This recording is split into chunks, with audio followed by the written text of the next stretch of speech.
Welcome to Audio Recaps, where epic stories are brought to life. Today, we're closing out the journey through Middle-earth with The Lord of the Rings, The Return of the King, the final chapter of J.R.R. Tolkien's timeless trilogy. This is the story of ultimate sacrifice, redemption, and the battle for the fate of the world. Get ready, because this one's as epic as it gets. The story begins with a chilling glimpse into Gollum's tragic past. Long ago, he was a hobbit-like creature named Smeagol. While fishing with his cousin Diagol, Smeagol found the One Ring, which immediately corrupted him. The ring's influence drove him to murder Diagol and claim the ring for himself, whispering, "My precious."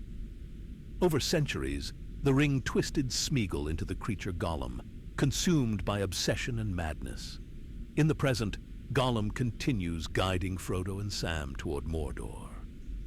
The journey is taking a heavy toll on Frodo, both physically and mentally, as the ring's dark power tightens its grip on him. Gollum, sensing this weakness, begins manipulating Frodo, sowing distrust between him and Sam. Sam, ever loyal, warns Frodo about Gollum's deceit.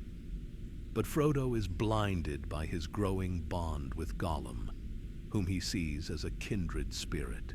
Elsewhere, Gandalf, Aragorn, Legolas, Gimli, and Éomer travel to Rohan, where King Theoden is rallying his people for the coming war.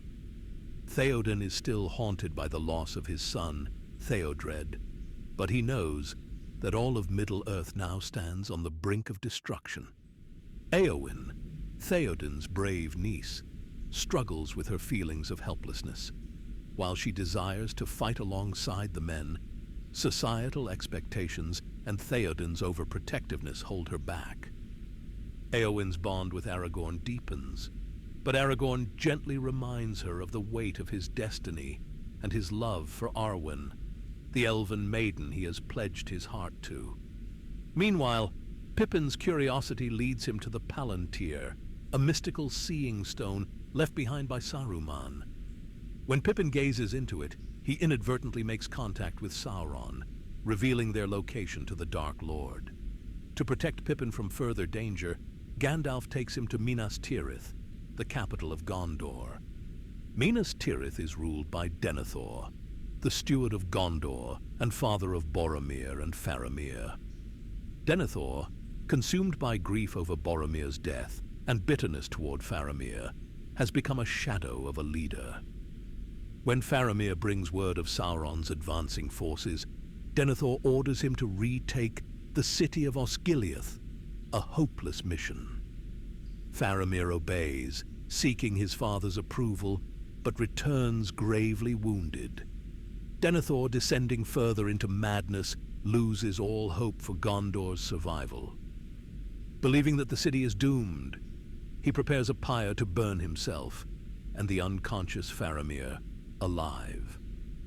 In one of the film's most harrowing sequences, Gandalf confronts Denethor, saving Faramir and seizing control of the city's defense as Sauron's army lays siege. Meanwhile, Aragorn must confront his destiny as the true heir to the throne of Gondor. With Sauron's forces overwhelming, Gandalf advises Aragorn to seek help from the army of the dead, an ancient host of cursed spirits bound to fulfill an unkept oath. Aragorn, accompanied by Legolas and Gimli, ventures into the paths of the dead, a dark and foreboding place. There, Aragorn confronts the spectral king of the dead, declaring, "You will suffer me." He offers them freedom in exchange for their aid, and the dead agree, knowing that Aragorn's claim to the throne is true. At Minas Tirith, Sauron's forces unleash a relentless assault. Massive siege towers breach the city walls, and the battering ram Grond smashes through the gates. The battle is brutal, with orcs, trolls, and Nazgul overwhelming the defenders. Just as the city teeters on the brink of collapse, Theoden arrives with the riders of Rohan, leading a thunderous cavalry charge. This breathtaking moment showcases the bravery of men standing against impossible odds. In the midst of battle, the Witch King of Angmar, leader of the Ring Wraiths, confronts Theoden. The Witch King strikes him down, leaving Theoden mortally wounded. But Éowyn, disguised as a male soldier, rises to face him. In one of the film's most iconic moments, the Witch King sneers, "No man can kill me," to which Éowyn replies, "I am no man." With Merry's help, Éowyn delivers the killing blow, destroying the Witch King and avenging her uncle. Aragorn arrives with the army of the dead, turning the tide completely. The spectral warriors sweep through Sauron's forces, obliterating them. With Minas Tirith saved, Aragorn releases the dead from their curse, fulfilling his promise. Meanwhile, Frodo and Sam continue their journey into Mordor. Gollum leads them to Shelob's lair, a dark and horrifying tunnel. Frodo, trusting Gollum, ventures ahead and is ambushed by Shelob, a monstrous spider. In a tense battle, Frodo is stung and paralyzed. Sam, refusing to abandon his friend, fights Shelob with everything he has, ultimately driving her away. Thinking Frodo is dead, Sam takes the ring, vowing to complete the mission.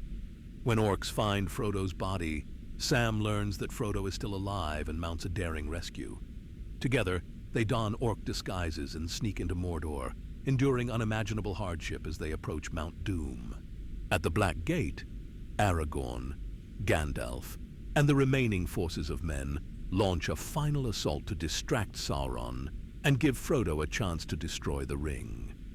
Before charging into battle, Aragorn inspires his companions with the rallying cry, "A day may come when the courage of men fails, but it is not this day. This day we fight." Inside Mount Doom, Frodo finally reaches the fiery chasm where the ring was forged. But the ring's power overwhelms him. Instead of destroying it, Frodo claims it for himself. Gollum, driven mad by his obsession, attacks Frodo, biting off his finger to reclaim the ring. In their struggle, Gollum falls into the lava, taking the ring with him. The ring is finally destroyed, and Sauron's power collapses. His tower crumbles, and his eye extinguishes, signaling the end of his reign. Sam carries Frodo out of Mount Doom as the volcano erupts around them. Exhausted, they collapse on the mountainside, ready to die. But they are rescued by Gandalf and the Eagles in a triumphant moment of relief and joy. The story concludes with Aragorn crowned King of Gondor, fulfilling his destiny. In a deeply moving scene, he turns to the hobbits and says, "You bow to no one," as he and the entire kingdom kneel in gratitude. The hobbits return to the Shire, but their journey has changed them forever. While the Shire remains untouched by the war, Frodo struggles to find peace.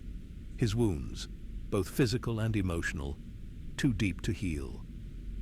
He decides to leave Middle-earth, departing with Gandalf, Bilbo, and the elves for the undying lands. Sam, Merry, and Pippin bid Frodo a tearful farewell, and Sam returns to build a family, carrying on Frodo's legacy. The Return of the King is a breathtaking conclusion to an epic trilogy, celebrating courage, friendship, and the power of hope in the darkest times. It reminds us that even the smallest person can change the course of history. If you enjoyed this recap, don't forget to like, share, and subscribe to Audio Recaps. Thank you for joining us on this extraordinary journey through Middle-earth.